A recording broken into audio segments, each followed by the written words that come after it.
Good morning everyone, welcome back for your Sunday stretch. Hope you had a good week and enjoyed the football grand final yesterday if you're a footy fan. If you're not, I hope you enjoyed your day doing what you love.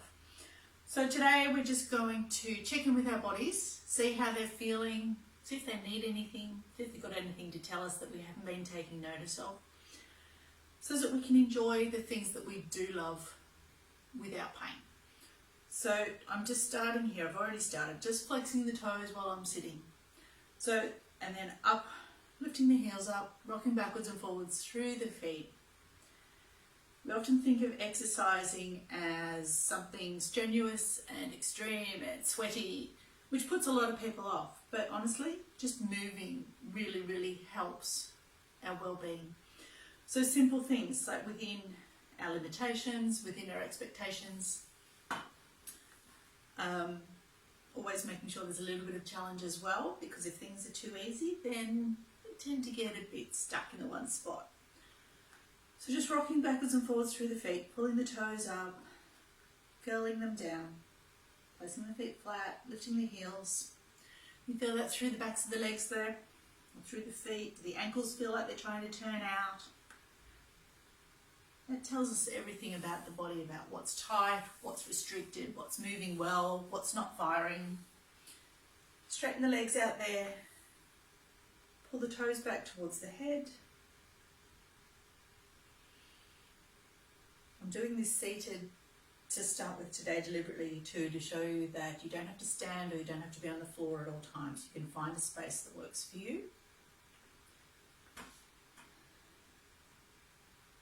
Which, especially if injury rehabbing becomes an important fact, you can still exercise and function, challenge your body with an injury. It just means you have to change the way you do it.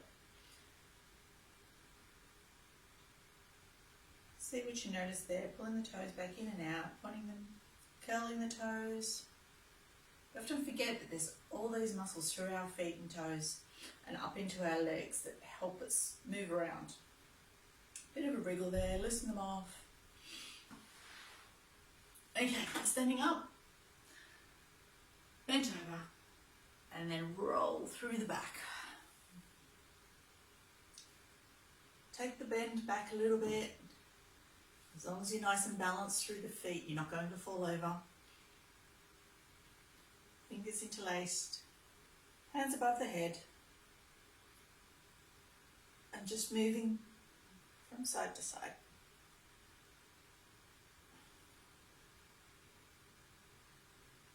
Okay, relax the arms down. Bit of a shake, roll the shoulders back, roll the shoulders forward.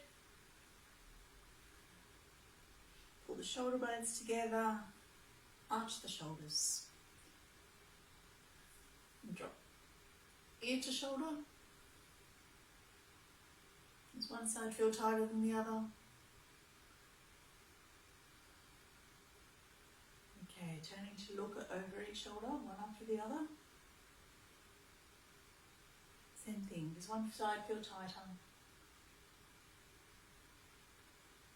Does one move easier?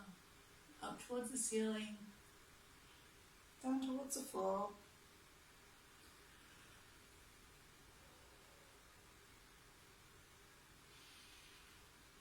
Nice breaths there as well.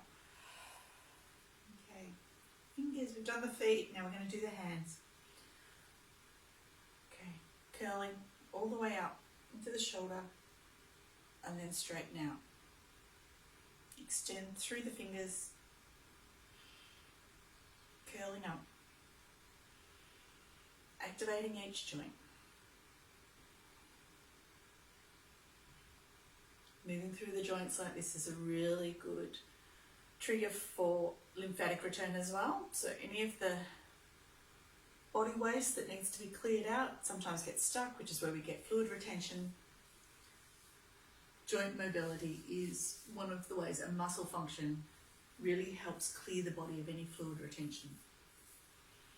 Give a little self-massage there through the hands as well, especially if you're doing a lot of computer work.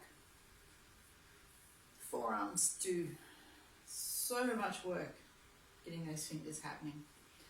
So fingers, fists clenched, and then fling. Tight, fling. Drop the hands down, pull the fingers back towards the arm. And then over and extend them. You can give a little extra help there if you feel you need to. Interlace the fingers, out through the front, arch the shoulders, let the back round. Reach as far as you can. And then pull the shoulder blades together. Start to move through the pecs there, open up through the front. Little bit of a twist. And whilst you're standing, the hips will move as well, so you're not going to get that controlled lumbar thoracic twist that you do when you're sitting down. But you get a full body movement. Okay, have a bit of a shake. How's the body feeling? Nice deep breath. Engage everything. Feet about hip width apart, balance nice and even. 5 toes on each foot touching the floor, heels nice and grounded. Keeping the back flat from the hips, hinge forward. Once you get to roughly 90 degrees with the hips there, soften the knees a little bit further, and then drop the arms down, let the back round. Big breath out there. So while we're here, we're going to move around to the right, holding onto our right ankle.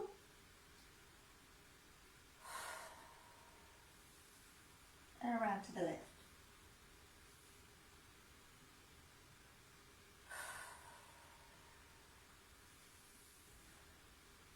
Okay. Flatten the back there if you can. If you can reach the ground, reach the ground. If you reach your knees, reach your knees. Lift the head, let the back straighten, and then let it arch again. Coming all the way down.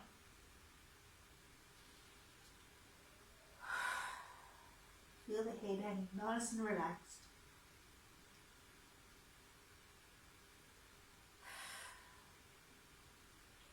Okay, I'm going to put my hands on my knees this time. Straighten through the back. Lift the head towards the ceiling.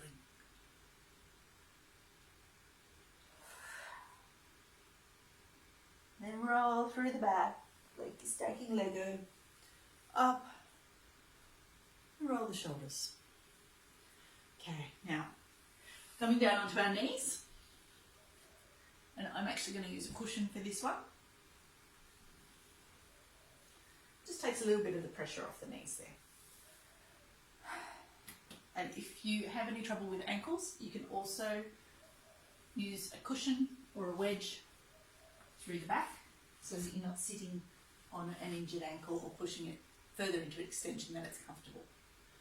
So from here, hands on knees as we take a deep breath in. And then we're coming up, stretching back with the right hand and breathing out. Breathing in. Swap sides.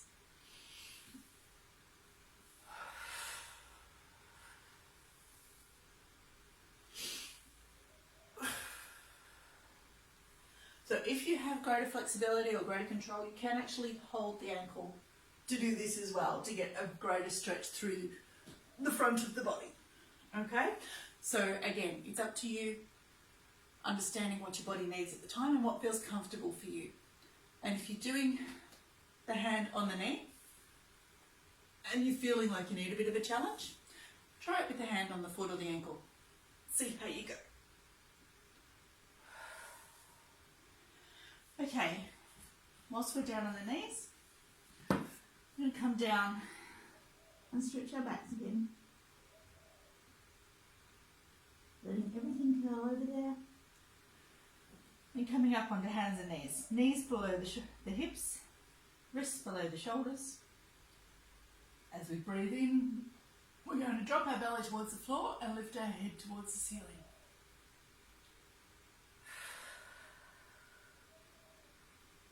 Breathing out, let the head drop towards the floor and the back arch.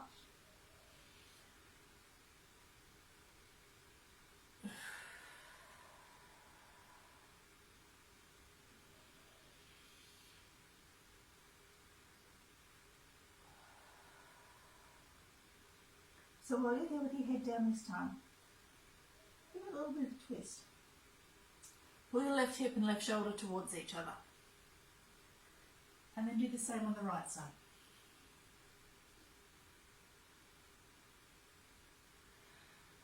And this time, with the belly drop towards the floor and the head up, same thing. Right shoulder and right hip towards each other.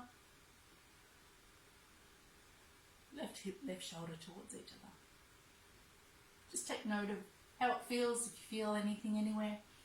If you're feeling any sharp pains or anything that doesn't feel quite right that you can't explain, or a pain that you've had for any length of time, call your preferred clinic and let us have a look and see if we can help you out. The thing with our Sunday stretches, we're not looking to hurt the body, we're looking to find out what it needs.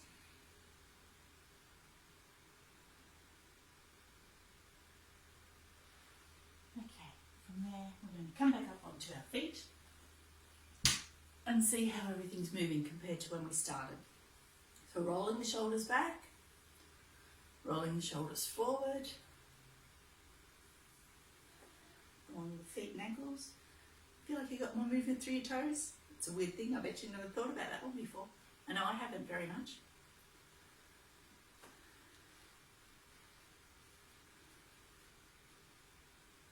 Okay.